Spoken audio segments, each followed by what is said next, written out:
So how much can I get for a trade? Well, I don't think bananas are worth what you think they're worth. If shopping for a new car drives you bananas, head to Community Auto Group in Mason City. We have the best selection of new and pre-owned vehicles. And you know with Community, you're getting a straightforward deal from a straightforward dealer. I'd like to buy this car. No? Seriously? Next time I'll skip the monkey business and go to Community Auto Group. Now, here's what's been keeping me awake at night, and I'm hoping that over the next week and a half, we can have a civil discussion. But if we go back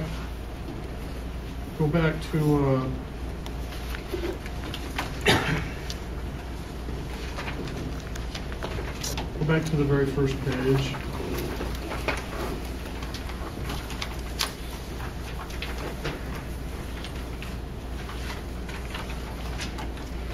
Here's what I keep coming back to. We're basically spending $143,000 in the Human Rights Department to get $85,000 in grants. And without question, that department meets a need in the community.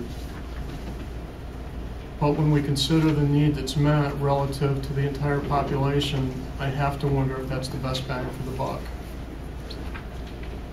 That's from the perspective of $37 per 100,000 and a library problem that we know is not going to go away.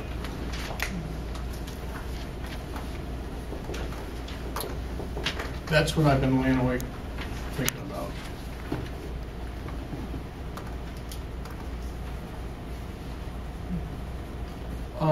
I have had a couple of conversations with the city attorney. A community of our size is not required to have a human rights commission. No community is required to have a department. I would not advocate getting rid of a human rights commission. So I think that even if we were to consider getting rid of the department, we should have a human rights commission. So I don't think there's really an opportunity to cost reduce $143,000 because given the task of that department, which is probably fluid, it would have to be redefined, and we would actually need the commission to help us redefine that task. But some level of funding would be required. Probably in the neighborhood of $20,000 to $40,000.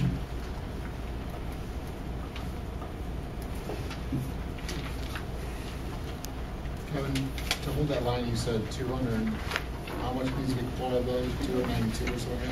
Is that what you estimated?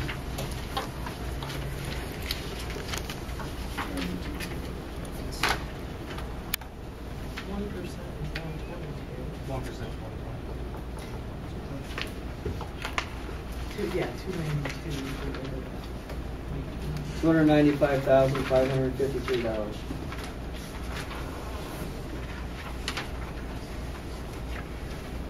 And that then would have a zero increase in taxes on the city side. $295 is what we need to make $15.18 go away.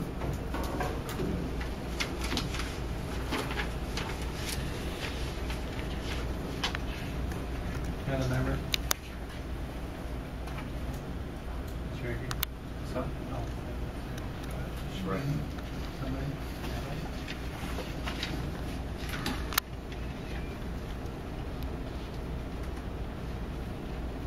Issue. I guess now that the ideas on the table, I mean, I'm okay having a discussion about it. For the record, the Human Rights Department and the Commission is not, this is just my personal opinion, isn't a bang for the buck or return on investment type of department. I would not support cutting funding. In my mind, there's no basis to do that. We had our meeting back in November, whenever that was. And from having discussions with some commission members, from what I understand and reading the December minutes, that we're going to start getting those operations and financial reports. It's what I tried reading through your December minutes. It's kind of difficult to read through those all, but I do. Is that correct? Mr. Sergeant. Yes, that is correct. We did discuss that. It was an issue. So we're going to start seeing those on a monthly basis? Yes, absolutely. Absolutely. I guess we'll have time to discuss this, but there are a lot of other items in here that I would cut before cutting the funding on that department. It's just my perspective. As Vice Chair, Mr. Gann, hold on. Go ahead. Mr. Gann, did you have anything to add on that? No. All right. Mr. Gann. As Vice Chair of the Human Rights Commission, I guess I would just like to point out that we, Chair Sargent and I, sent a 7-page response that each of you, I think, have in your possession, which answers the question that Councilman Tornquist. No Human Rights Commissioner collects a salary. So personally, I think with all of us volunteering, I volunteer as much or more time than any city council person sitting at this table.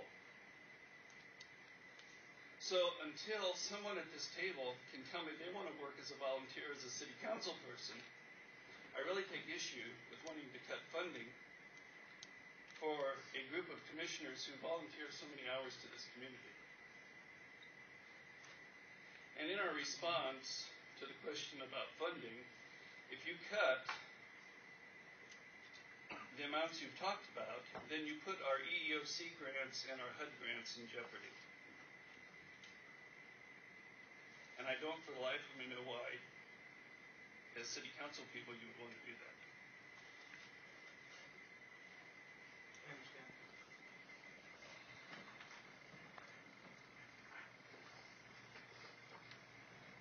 Mr. Hickey. I'm just curious, you said there's things that you would Compensation studies, wellness, with that $125,000 per year. I'm just asking. Compensations on the capital side, That's not it doesn't capital. affect this at all. I'm not going to get into, again, this is a service I have no justification for cutting the department pay.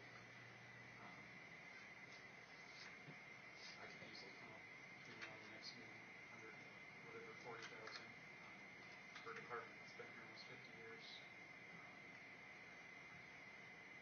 I don't think it's on me to come up with ideas to cut, just because some people want to see the department cut. So I guess I would pose a question back to people: why should we cut it?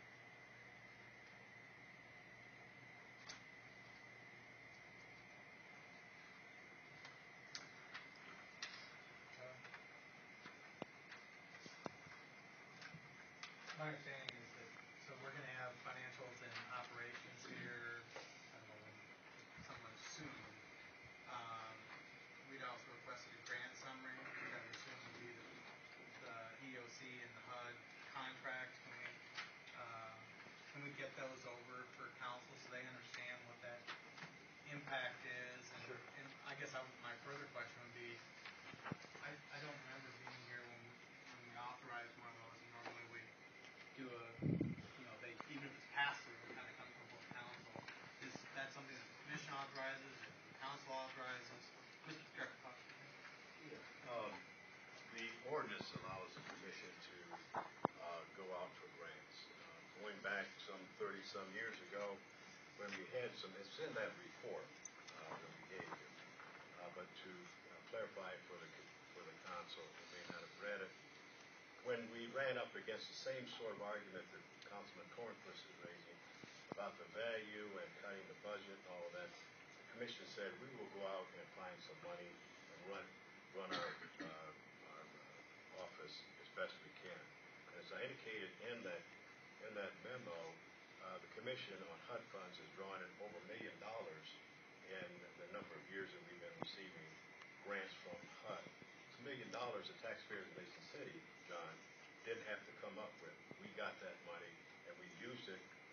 specifically for processing complaints. Now, EEOC money, I can't remember the numbers there, but they're $100,000 or $200,000. So, one other point I want to raise here too. Now, we got an $86,000 grant for the city of Mason City to conduct the Title VI assessment, which you folks should have done, not you, but the city council should have done some 35 years ago, and they refused to do it. So we said, okay, we'll get $86,000, we'll bring it in, we'll have an outside firm come in and do a study. You all have copies of the results of that study. So we've not only operated with the idea of helping the total community, but also helping the city council comply with some of those federal regulations. So, Councilman Tornquist, if we're talking about cutting our budget, why don't you give us our $50-some thousand back on that study, and then we don't have to worry about that this year. I'm not being cute when I say that, but there's give and take in this whole operation. I've been with this government for 40 years, and it's been that way for 40 years, where we've given and taken. We've sat down with council people, and we've talked about the value of this commission to this community. And so, when we're talking about singling out the commission for a cut, that will put us out of business. I mean, that puts me out of the job, puts Amy out of the job, and then you've got volunteers. Where are they going to go? Where are they going to go and operate? How are they going to process complaints? You don't have anybody to bring them in, type them up, and get them into the system. So I appreciate if you keep all that in mind as we go forward with this whole discussion. Thank you, Director. Oh, by 30 seconds, you will get those reports. We've been giving those reports out for the last year. Budget, Kevin gives us the budget information. We pass that out. It has all the grants on it, has all our expenditures, all of those things. We've also added a monthly expenditure chart that we will be handing out to the commission. And so you will get all that information. I think it's important to keep in mind that there's only about, 6 or 7 communities in the entire state of Iowa that have a Human Rights Commission. No, there's 24. Okay, 24. 6 or 7 that have departments. No, I think there's about 12 or 13. We might want to double check that one. There's no community as small as we are that has a commission and a department, and we have one of the largest departments of those communities that have departments on a per capita basis. And it's not about cutting a department. It's about looking at the budget and making sure that we're putting the taxpayer dollars to best use. And we're not sitting here saying we're going to cut the department. I'm saying this is something that we ought to be adults and be able to talk about without people getting offensive. I'm not getting offended. I'm not saying you are. I'm not saying you are. We'll see how the next week goes. But again, I come back to, we're spending $143,000 to bring in $85,000 in grants. Usually we'd spend $20,000 to bring in $80,000 in grants. The formula's flipped. I don't know if that's the best use of taxpayer resources or not, and I don't think it's fair to say that the community has avoided $1 million, $1.2 million in expenses with all the money that's come in grants over the time, because then that assumes that if we didn't have those grants, the taxpayers would have been picking up the tab, and I don't think that's a fair assumption. It may well be that we would have done like the vast majority of all other communities in the state of Iowa and let Des Moines handle those cases. And every taxpayer that we have in Mason City is paying for services in Des Moines right now that we don't use, because we're also paying for those same services right here in Mason City. I think it's something that we need to take a look at. And again, I go back to one of the very first things that I said. I'm not suggesting that we do away with the commission. I think even though we're not required to have a commission, if we make any changes at all, we should maintain a commission, and I think that commission should be funded. What the role of that commission is, I don't know. We would need help. We would need to work with the commission to figure that out. But I do believe that there may be a possibility to provide services for the people that need those services at a reduced cost without having a negative impact on the community. We know now that we've got some duplication of services. because we've got the Mason City Housing Authority that takes care of HUD cases, which is probably 20 to 25% of our rentals. We've got a duplication of services. And I'm not going to speak on this anymore tonight because I'm not going to engage in a debate. What I wanted to do was plant seeds so that we can think and talk and take input from the community as we work through the process of the budget. Anybody else? Mr. Mayor, can I be recognized again one more time? I think it's important that we address Councilman Tornquist's seeds that he has planted, because he has, you have presented the idea that maybe it would be better that we send people to Des Moines. And if any of you think about the logistics of that, I think it's pretty easy to understand that it would cost our business owners and managers and people a lot more in lost time at their jobs here in the community. You know, what I usually hear people talking about in this community is maintaining local control. And so I think it's very important that we not cause business owners and employers and the people that have a legitimate complaint to have to take off a whole full day to drive down to Des Moines and back to have their cases heard and handled.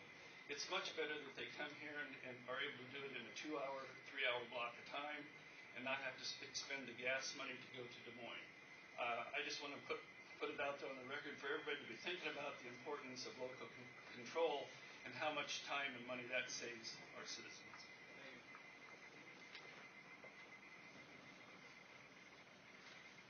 Ms. Lawrence. Is this 143,199? That's what we keep coming back to here. So this is strictly citizens of Mason City, not Northwood, not Mainland, not Rockwell, nothing. I mean, this is strictly the city that utilizes these services, correct? There's some others on that. Because I think that's where a I lot can't of answer that. people. Go ahead, Director. Yeah. Let's clarify that, if you can. I received a phone call from Boone, Iowa. I received a phone call from Albert Lee, Minnesota. I received calls from 90 miles around us. People send individuals to our office not to file complaints, but for information. So when we talk about other people outside of our community, someone in Manly, for example, who has a question about employment or housing or whatever it may happen to be, they'll call here because we've been here long enough to where the people refer them to this office. So for me to pick up a phone call, and answer a question, I don't look at that as giving services to outside of the Mason city limits in the context that I understand what you're talking about. So, you know, we're a referral. I'm sure the police department gets calls from outside, or, you know, all departments get calls from outside of Mason City for information on stuff that they do. So the commission never hears a case outside of Mason City? Oh, no, we don't know. No, I say that.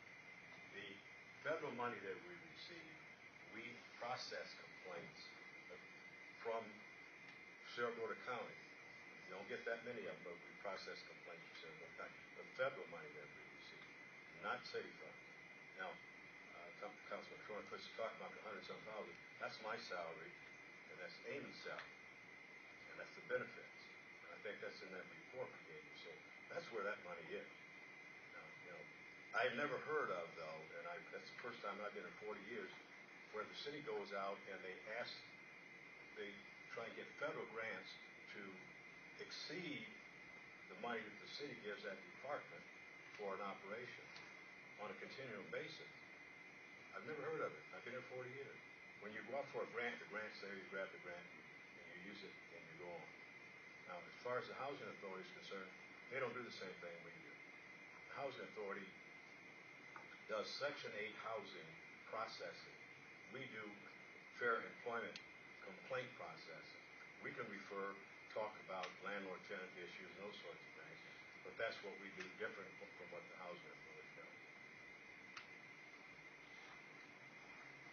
But, you know, when we had the joint meeting, I thought all of this was explained, and I heard from all the council people up there what a great job former chair Kathy Gaines did. And I figured, well, maybe we resolved all those questions, but if we have some more, get in touch with it.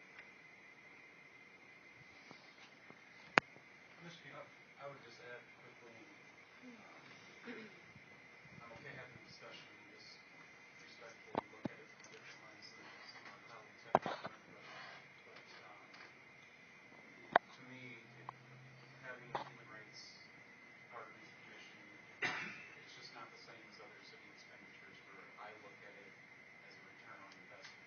It's a service where, and not everybody, but a lot of times people that have been discriminated against or taken advantage of, or the people that are down and out and low-income families, and I think saying that we could go to Des Moines, they're not going to do that. They're just going to let it go, and I think it's a service that we hope people never have to use, but in those circumstances, if we were to look at it from dollars and cents lens, that a lot of people that are going through these situations wouldn't seek out these services of having to go to a service 2 hours away. So, but again, I think we can respectfully have a discussion, and I guess I'm interested to hear where others are at. We're talking about funding for a department like this. So that's just where I'm at tonight. Anyone else? I don't think anybody else. Mr. To get back on track, we got on track there. Is this 8,171,000? Is that where we're at? That's what we will get for taxes. This-